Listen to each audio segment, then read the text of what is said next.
अस्सलाम वालेकुम to everyone and welcome back to my channel. कैसे हैं आप सब? आई होप आप सब ठीक होंगे, खैरियत से होंगे। तो अभी मैं बनाने लगी हूँ यहाँ पर नाश्ता। तो सोचा जल्दी जल्दी से स्टोव को जो है ना साफ़ कर लेती हूँ, क्योंकि ज़ाहिर है फिर शूट करना होता है तो फिर ये होता है कि स्टोव जो है वो साफ़ होना चाहिए। तो बस आज आपके साथ काफ़ी दिन के बाद मुलाकात हो रही है, क्योंकि ईद का व्लॉग जो है वो मैंने अपलोड किया, उसके बाद मैंने कोई व्लॉग भी नहीं बनाया। अच्छा, होता क्या है कि अगर आप व्लॉग से 2 से 3 दिन के लिए छुट्टी कर लेना, तो फिर आपकी ना बड़ी मुश्किल से रूटीन बनती है कि दोबारा से फिर आप अपनी उसी रूटीन पर आएँ। और मेरे साथ तो कुछ ना इस तरह से ही है कि मैं सोचती कुछ हूँ और होता कुछ है। मीन्स के अब जैसे कि मैंने सोचा हुआ था कि जैसे ही बच्चों की गर्मियों की छुट्टियां स्टार्ट होंगी तो अब व्लॉग जो है ना वो मैंने रेगुलर अपलोड किया करनी है, क्योंकि ज़ाहिर है थोड़ा सा फिर बर्डन कम हो जाता है बच्चों की पढ़ाने का भी थोड़ा सा ये होता है कि बर्डन कम हो जाता है थोड़ा सा। मैं इस चीज़ से ना फिर मैंने कहा था कि फ्री हो जाऊंगी तो आपको जो है ना रेगुलर आपके साथ व्लॉग शेयर करूंगी। लेकिन बस क्या करूं कि वही बात है ना, बंदा सोचता कुछ है और होता कुछ है। तो ईद के दिनों में ना इतनी ज़्यादा पहले मसरूफ़ियत थी कि उस वक़्त भी व्लॉग जो है मुझसे अपलोड नहीं किया गया। तो ईद वाला ब्लॉग भी मैंने काफ़ी दिन के बाद आपके साथ शेयर किया। और अब ये कुछ क्लिप्स जो हैं वो मैंने साथ के साथ बना कर रखे हुए थे, लेकिन वही बात है ना कि मेरे से शेयर नहीं किए जा रहे, ना वॉइस ओवर हो रही है। तो बस इस तरह घर के कामों में उलझ कर जो है ना वो बंदा थोड़ा सा फिर मसरूफ़ हो जाता है। बहरहाल आज मैंने सोचा कि व्लॉग आपके साथ लाजमी शेयर करूँगी, क्योंकि जितनी भी आप छुट्टियां करते जाएं उतना आपका ही नुकसान है, क्योंकि चैनल की रीच जो है वो बहुत ज़्यादा डाउन होनी शुरू हो जाती है। लेकिन क्या करें, एज अ हाउस वाइफ अब घर को भी देखना है और साथ साथ चैनल को भी। तो जी ये ईद के कुछ दिन के बाद का व्लॉग था। यहाँ पर मैं बच्चों की चीज़ों की सेटिंग वगैरह कर रही हूँ, क्योंकि ईद पर जो बच्चों ने पिन्स क्लिप्स वगैरह लगाए, वो सारी चीज़ें जो थी ना इसी तरह ड्रेसिंग टेबल पर बिखरी हुई थी। तो मैंने कहा चलो ड्रेसिंग टेबल की क्लीनिंग करूँ साथ साथ, और बच्चों की चीज़ें जो हैं वो समेट कर रख दूँ, ताकि फिर कहीं ना कहीं जाना पड़ता है तो फिर बच्चों का ये होता है कि पिन्स नहीं है, कैचर्स नहीं है, ये सब कुछ मसला। इसलिए बच्चों की चीज़ें जो हैं वो सारी मैं एक तरफ समेट कर रख देती हूँ।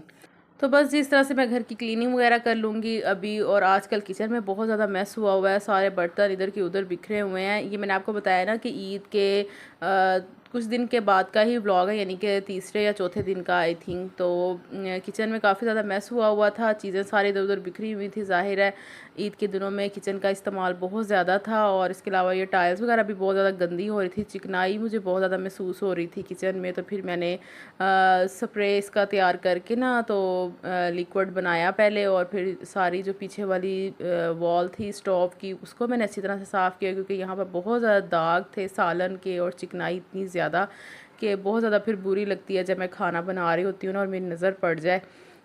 तो फिर बस आज मैंने थोड़ा सा टाइम निकाल कर ना किचन को क्लीन किया है। काफ़ी दिन से मैं देख रही थी लेकिन टाइम नहीं मिल रहा था। अब तो बस अभी मैंने कहा कि चलो अच्छी तरह से किचन को साफ़ करती हूँ। तो अब मेरी कोशिश ये है कि मैं अपनी रूटीन पर वापस आऊँ और रेगुलर व्लॉग आपके साथ शेयर किया करूँ। रूटीन तो खैर अपनी रूटीन पर तो वापस आ चुकी हूँ, लेकिन बस वही बात है ना, थोड़ी सी सुस्ती हुई हुई है व्लॉग की तरफ से।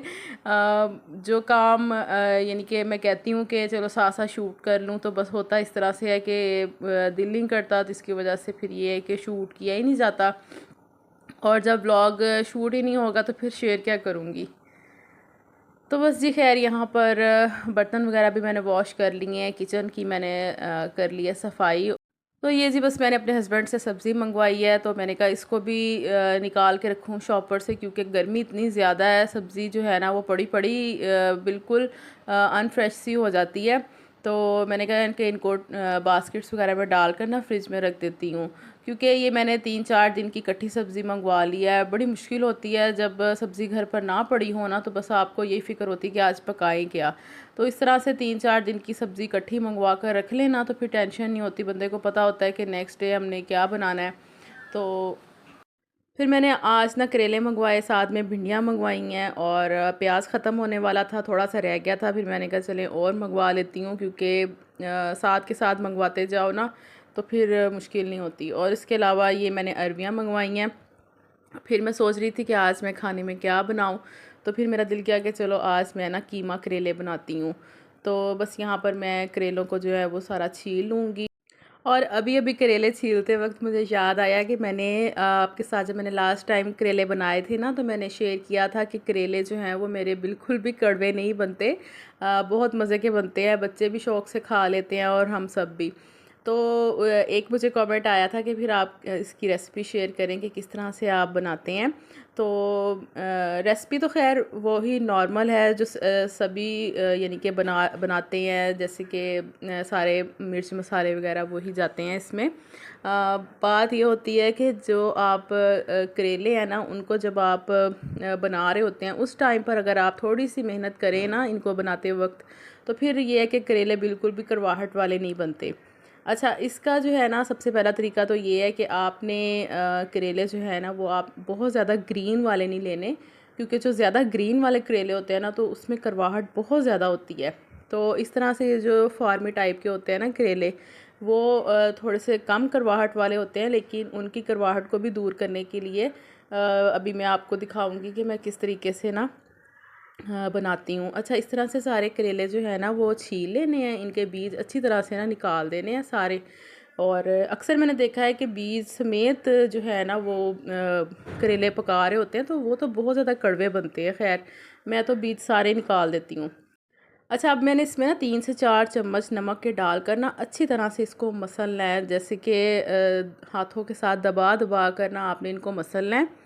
तो जितना भी इसमें पानी बनेगा ना, जो होता है करेलों का कड़वा पानी, वो सारा आपने ना इसमें से निकालना है। देखिए, मैंने अच्छी तरह से ना 3 से 4 मिनट लगा कर करेलों को मसल लिया है। और अब मैंने एक अलग प्लेट लेकर, तो ये जो पानी इसका निकला है ना कड़वा, इसको मैंने सारा निकाल कर ना फेंक देना है। यानी कि जब आपने करेले थोड़ी देर के लिए छोड़ने हैं ना नमक लगाकर, तो इस तरह से आपने ये वाला प्रोसीजर करना है। इनको मसल कर और पानी सारा इनका जो है ना वो फेंक देना है। फिर जिस तरह हम लोग वॉश कर लेते हैं करेलों को, उस तरह से आपने वॉश करके अच्छी तरह से तो फिर आपने पकाने हैं। तो यकीन करें कि करेले बिल्कुल भी कड़वे नहीं बनते, इतने मज़े के बनते हैं। कड़वाहट सारी जो है ना इस तरह से इनकी निकल जाती है। अगर आप ये तरीका करते हैं तो फिर तो बहुत अच्छा है। अगर आपने ये तरीका कभी नहीं किया तो आप ज़रूर ट्राई करके देखिएगा, करेले बिल्कुल भी कड़वे नहीं बनेंगे। और जी, आज का ब्लॉग यहीं पर ख़त्म कर रही हूँ। इंशाल्लाह नेक्स्ट ब्लॉग में आपसे फिर मुलाकात होगी। अपना बहुत ख्याल रखिएगा जी। अल्लाह हाफ़िज़।